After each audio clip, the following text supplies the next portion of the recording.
I wanted to talk more about my article, but I think we should probably wrap it up just to kind of sum up the piece.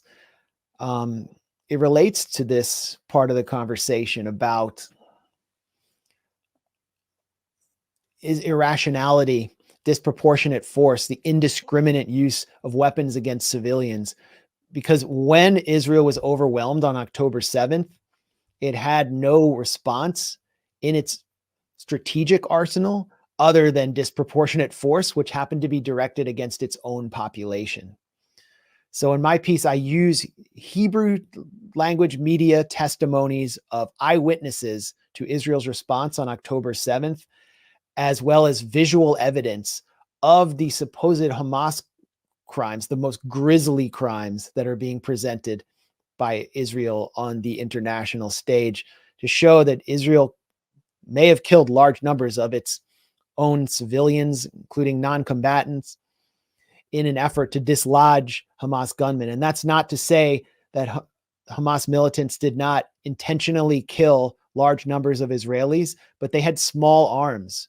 They entered on foot and on motorcycles with Kalashnikovs. But what we saw in, for example, Kibbutz Be'eri, is every home was destroyed. They were destroyed with tank shells. And now we have admissions in Haaretz, only in Hebrew, that those houses were shelled in a deliberate military order, knowing that Israeli civilians were inside. And so then you see all these charred bodies, burned bodies in cars. You have Apache helicopter pilots saying, we were operating without any intelligence. We didn't know who was on the ground, but we had to fire everything we had. So you see all these photographs of cars that have completely been bombed out and the bodies inside are completely charred.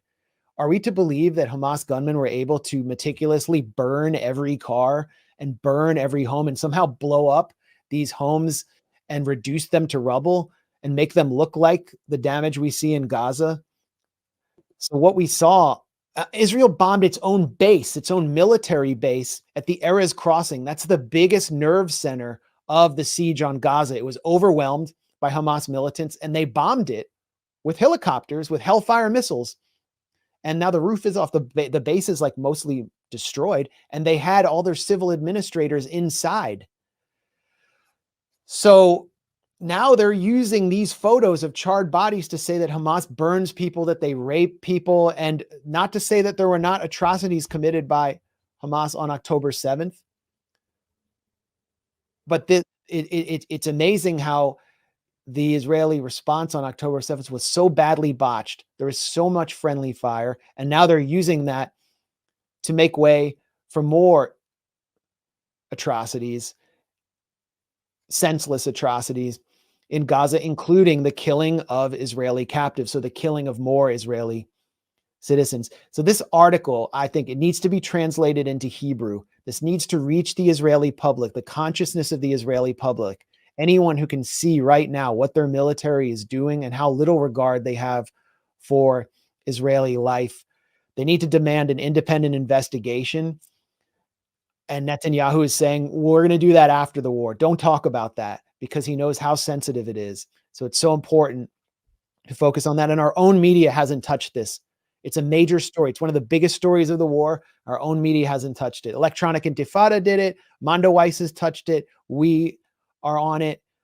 Our media won't touch it. So they need to engage with the fact that Israel's killed and is killing its own citizens senselessly. And Max, just so that nobody twists what you're saying, because people will try to. I don't hear anything in what you've written. You acknowledge that obviously some Israeli civilians were killed by the militants, whether they were Hamas. Well, I said, yeah, and I said that. I said that in the piece, and I just said that now. The point is, what were the weapons that we saw? I mean, Hamas recorded it. So first of all, they recorded themselves in Israeli military bases. There are close to 900 confirmed Israeli deaths, which is 500 less than the figure that we have been told since the beginning of 1400. If, Biden and his team want to challenge the Palestinian death toll, and two can play that game. The confirmed deaths are now at 900. Almost 50% of those deaths are uniformed Israeli soldiers who are actively engaged in the siege of Gaza and were combatants engaged in an act of war on October 7th. And people can verify that themselves if they want to by going to Haaretz, the Israeli newspaper Yes. that has a tool, and that's where those figures are coming from. Okay, so yes, exactly. So go see for yourself. So that's 50% of those deaths around. And then there are many armed Israelis who people who were carrying guns in their homes. It's a very armed society. But the Hamas militants filmed much of that with GoPro cameras and with cell phones and put it online. And also GoPro cameras were recovered from dead Hamas militants and have been put online at like the Telegram account of South Responders, which is an Israeli rescue organization. And then they've been fed to the media as part of Israel's propaganda. And they do show them actually shooting some people with Kalashnikovs. And it is pretty clear that they were setting up checkpoints and shooting motorists who were passing by, escaping from the Nova Music Festival. But we don't see any evidence that they were able to burn every home in a kibbutz and reduce the homes to rubble or burn all these bodies in cars. Those are the telltale signs of hellfire missiles and tank shells. And so that's what I'm saying. And that tactic may have caused heavy death tolls. Again, it's all to avoid the scenario of negotiation, in my view. Yeah, and this QR code that the Israeli ambassador asked people to scan, right, to take people to evidence of that Israel had collected supposedly against Hamas. You were in your article, you talk about this, that the file online that goes to was actually some of the pieces of so-called evidence were deleted. Yeah, Gilad Erdan has actually the UN ambassador who waived that QR code. As soon as he waived it, I went there, and first of all, the photos were questionable themselves. But second of all, they all disappeared, and now he's gone on Twitter and complained that they were all taken down because of complaints, because he's basically putting snuff films on a Google Drive and distributing it across the internet, basically like burned body parts. But as I pointed out, one of those photos that he was promoting as Hamas atrocities showed a pile of burned, comprehensively charred bodies in a dump truck. Okay, we saw video after video, and I linked to it in my article. I definitely am not showing it here, of Israelis defiling the corpses of Hamas activists and gunmen and everybody killed who came in from Gaza. Some of the people who came in were just onlookers. Defiling them in the most disgusting way, stripping them, urinating on them, mutilating their body parts. Israelis who were killed that day were taken away in body bags individually to mortuaries and to forensic pathologists. So it's pretty obvious that the Israeli rescue crews or whoever arrived on the scene dumped dead Hamas militants in a dumpster after they were killed in either a tank strike or a Hellfire missile strike. They missed that. That was essentially defiling their bodies. They would have never done that to Jewish Israelis. So Gilad Erdan was promoting dead Hamas gunmen as evidence of Hamas atrocities, or to essentially say that they burned Israelis and put them in a dumpster to reinforce the point that Hamas is ISIS. And so that disappeared, and now he's saying it was just a glitch.